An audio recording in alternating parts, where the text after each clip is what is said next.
सर्वेभ्यो नमो नमः। अद्य वयं सर्वे एकादशः पाठः व्याघ्रपथिकथायाः वस्तुनिष्ठ प्रश्नं पठिष्यामः। तो चलते हैं हम लोग प्रथम प्रश्न की ओर।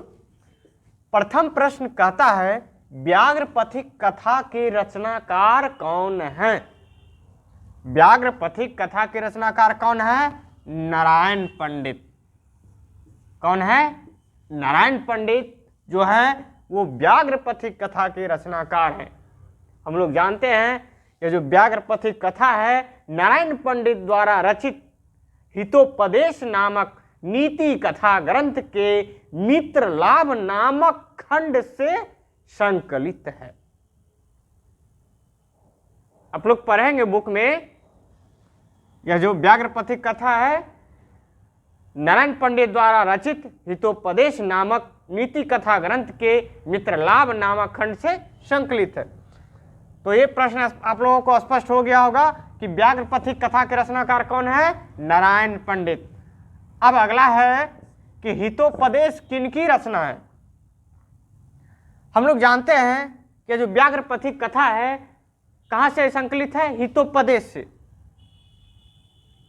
तो जब हितोपदेश के रचनाकार नारायण पंडित हैं तो जाहिर सी बात है कि व्याघ्रपथिक कथा के भी रचनाकार कौन होंगे? नारायण पंडित।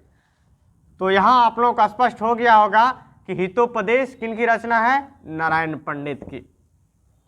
अब है अगला कि व्याघ्रपथिक कथा कहाँ से संकलित है?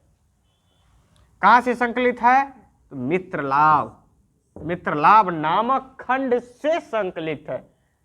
यह जो व्याघ्रपथिक कथा है नारायण पंडित द्वारा रचित हितोपदेश नामक नीति कथा ग्रंथ के मित्रलाभ नामक खंड से संकलित है। कहां से संकलित है? मित्रलाभ नामक खंड से संकलित। अब अगला है मित्रलाभ के लेखक कौन है? तो जाहिर सी बात है यह जो व्याघ्रपथिक कथा हितोपदेश के मित्रलाभ नामक खंड से संकलित है। तो जब हितोपदेश की रचनाकार नारायण पंडित है तो मित्रलाभ के भी लेखक कौन हो जाएंगे? नारायण पंडित। अब है अगला कि व्याघ्रपथिक कथा किसके दुष्परिणाम को प्रकट करता है? यह जो व्याघ्रपथिक कथा है किसके दुष्परिणाम को प्रकट करता है? तो लोभ के दुष्परिणाम को प्रकट करता है। किसके दुष्परिणाम को? लोभ के। यह जो व्याघ्रपथिक कथा है लोभ के दुष्परिणाम को प्रकट करता है। तो आप लोगों को स्पष्ट हो गया होगा। अब चलते हम लोग अगले प्रश्न की ओर। अब है अगला प्रश्न, कौन स्नान करके हाथ में कुछ लिए बोल रहा था? कौन बोल रहा था हाथ में कुछ लिए? तो व्याघ्र जो था वह हाथ में कुछ लिए बोल रहा था।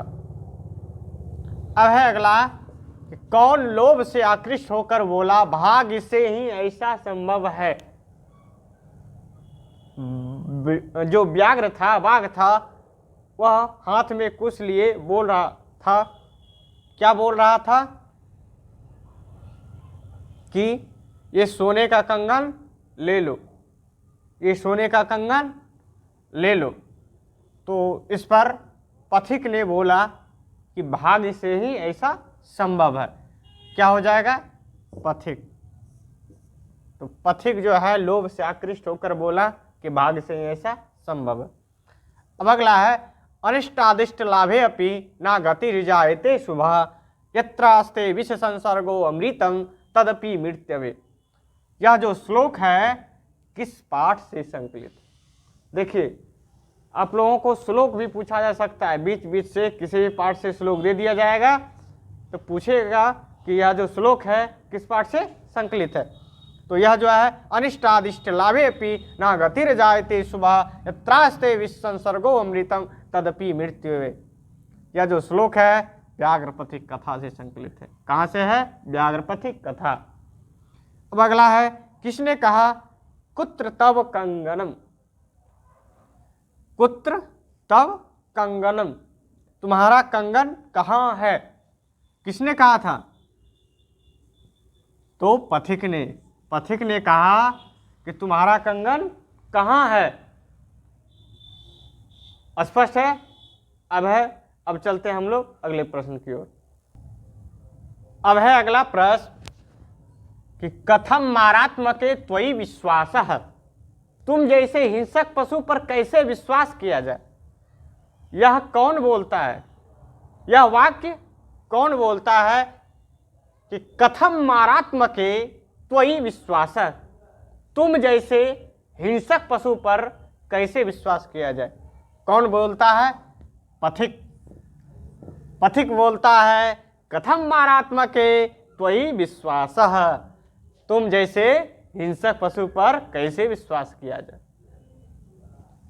अगला है कि बाघ के हाथ में क्या था, अर्थात बाघ क्या देना चाहता था। बाघ के हाथ में क्या था? कंगन था। क्या था? कंकणम।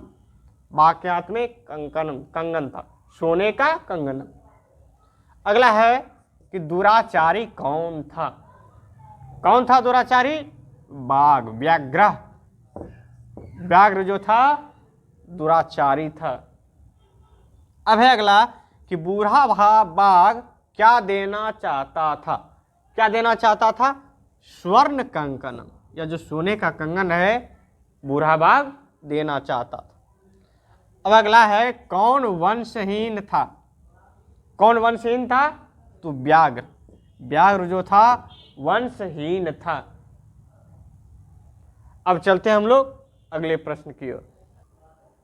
अब अगला प्रश्न है कि दरिद्रान भर कौन्तेय मा प्रयच्छेश्वरे धनम व्याधि तस्यौषधम पथ्यम नीरुजस्य किमौषधि। आप लोगों को पहले भी बता चुके हैं कि कोई भी श्लोक किसी भी पाठ से उठाकर दे दिया जाएगा, पूछा जाएगा कि प्रस्तुत श्लोक किस पाठ से संकलित। तो यही है यहाँ, यह जो श्लोक है यह कहाँ से है? व्याघ्रपथिक कथा से। यह श्लोक कहाँ से लिया गया है? व्याघ्रपथिक कथा से। अब है अगला दातव्यम इति यद दानम, दातव्यम इति यद दानम दीयते अनुपकारिणे देशे काले च पात्रे च तद्दानम सात्विकम विदु। यह जो श्लोक है किस पाठ से संकलित है? यह श्लोक व्याघ्रपथिक कथा से संकलित है। स्पष्ट है? अब चलते हैं हम लोग अगले प्रश्न की ओर। अगला प्रश्न है कि लोभ से आकृष्ट होकर कौन स्नान करने के लिए सरोवर में प्रवेश किया। लोभ से आकृष्ट होकर के कौन स्नान करने के लिए सरोवर में प्रवेश किया? तो पथिक जो है एकदम लोभ से आकृष्ट हो गया और स्नान करने के लिए सरोवर में प्रवेश किया। अगला है कौन महाकीचड़ में फंस गया। पथिक जो था लोभ से आकृष्ट होकर जैसे ही सरोवर में प्रवेश किया त्यों ही वह कीचड़ में फंस गया। तो कौन महाकीचड़ में फंस गया था? पथिक। जो पथिक था यह महाकीचड़ में फंस गया। अब अगला है फिर वही है कि यह श्लोक किस पाठ से उद्धृत है। अवसेन्द्रिय चित्तानाम हस्ति स्नानमेव क्रिया दुर्भगावरण प्रायो ज्ञानम भार क्रियाम बिना। क्या है? ज्ञान भार के समान है। किसके बिना? व्यवहार के बिना। हस्ति स्नानमेव, हाथी का स्नान आप लोग जानते होंगे। कैसे होता है हाथी का स्नान? सबसे पहले हाथी तालाब में एकदम अच्छा से स्नान कर लेता है। जब वह बाहर निकलता है तो सूर्य में कीचड़ भर के अपने सर पर डाल लेता है। वही होता है हाथी का स्नान। तो वही कहता है ज्ञान, जिसकी जो इंद्रियां है वह वश में नहीं रहता है ना, तो उसकी क्रिया किसके समान होती है? हाथी के स्नान के समान। तो यह जो श्लोक है किस पाठ से लिया गया है? व्याघ्रपथिक कथा से। आप लोगों को स्पष्ट हो गया होगा। चलते हैं हम लोग अब अगले प्रश्न की ओर। अब है अगला प्रश्न कि पथिक किसके द्वारा पकड़ा गया और मारा गया। किसके द्वारा पकड़ा गया?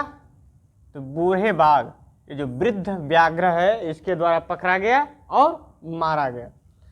अब अगला है ज्ञानम भारः डैश बिना रिक्त स्थानों को भरे। तो ज्ञानम भारः क्रियाम बिना, क्या हो जाएगा? क्रियाम बिना। अब है अगला कंकणस्य तु लोभेन मग्नः पंके सुदुस्तरे वृद्ध व्याघ्रं संप्राप्त पथिक स मृतो यथा। यह जो श्लोक है किस पाठ से लिया गया है? तो व्याघ्र पथिक कथा, व्याघ्र पथिक कथा के पाठ से संकलित है। स्पष्ट है आप लोगों को? आज हम लोग वस्तुनिष्ठ प्रश्न का अवलोकन किए। अब हम लोग विषयनिष्ठ प्रश्न को देखेंगे। तो चलते हैं आज हम लोग विषयनिष्ठ प्रश्नों की ओर। पहला विषयनिष्ठ प्रश्न है कि नारायण पंडित रचित व्याघ्र पथिक कथा पाठ का मूल उद्देश्य क्या है? इस पाठ का मूल उद्देश्य यह है कि इसमें जो है मानवों के दुष्परिणाम को बताया गया। लोभ के कारण कैसे मनुष्य की मौत हो जाती है, उसके बारे में बताया गया है कि लोभ के कारण मनुष्य की जो है सारी हदें पार हो जाती है, इसमें बताया गया है व्याघ्र पथिक पाठ में। अब है अगला कि पथिक को फंसाने के लिए वृद्ध बाघ ने क्या तर्क दिया? कौन कौन सा तर्क दिया? तो हम लोग जानते हैं, दिया दरिद्राण भर कौन्तेय मां प्रयच्छेश्वरे धनम व्याधितश्चोषधम पथ्यम नीरुजस्य की मोजदे। कहने का तात्पर्य है कि दान उसको देना चाहिए, धन उसको देना चाहिए जो गरीब हो, दवाई उसको देना चाहिए जो रोगी हो। और क्या कहता है कि दातव्यम इति यद दानम दीयते अनुपकारिणे देशे काले चो पात्रे चो तद दानम सात्विकम विदु। मतलब दान उसको देना चाहिए जिसके बदले में उपकार करना ना पड़े, और है देश, समय और पात्र ऐसा होना चाहिए जो उस समय के अनुसार सब जो है व्यवस्थित ढंग से होना चाहिए, वह दान सात्विक दान कहलाता है। तो बहुत तर्क दिए वृद्ध बाघ ने पथिक को। अब है अगला कि व्याघ्र पथिक कथा से क्या शिक्षा मिलती है एवं इसके लेखक कौन हैं तथा यह पाठ कहाँ से संकलित है। इस कथा से हमें यह शिक्षा मिलती है कि हमें किसी के बहकावे में नहीं आना चाहिए, लोभ करना ही नहीं चाहिए। इसके लेखक कौन है? नारायण पंडित। यह पाठ कहाँ से संकलित है? यह पाठ हितोपदेश नामक मित्र लाभ नामक खंड से संकलित है। अगला है व्याघ्र पथिक कथा के आधार पर बताएं कि दान किसको देना चाहिए। तो किसको देना चाहिए दान? कि जो व्यक्ति दान उसको देना चाहिए जिसके बदले में उपकार करना ना पड़े, और वह समय, देश इत्यादि जो है व्यवस्थित ढंग से रहे, वह दान सात्विक दान कहलाता है। अब है अगला कि सात्विक दान क्या है, व्याघ्र पथिक कथा के आधार पर बताएं। यह जो व्याघ्र कथिक व्याघ्र क्या है पथिक कथा पाठ जो है, इसमें कहा गया है कि दातव्यमिति यद दानम दीयते अनुपकारिणे देशे काले च पात्रे च तद दानम सात्विकम विदु। मतलब दान देना चाहिए वैसा दान जिसके बदले में उपकार करना ना पड़े, और देश, समय और पात्र जो है सब व्यवस्थित ढंग से रहे, वह दान सात्विक दान कहलाता है। तो इसका जो PDF है आप लोगों को टेलीग्राम ग्रुप में प्रोवाइड करवा दिया जाएगा।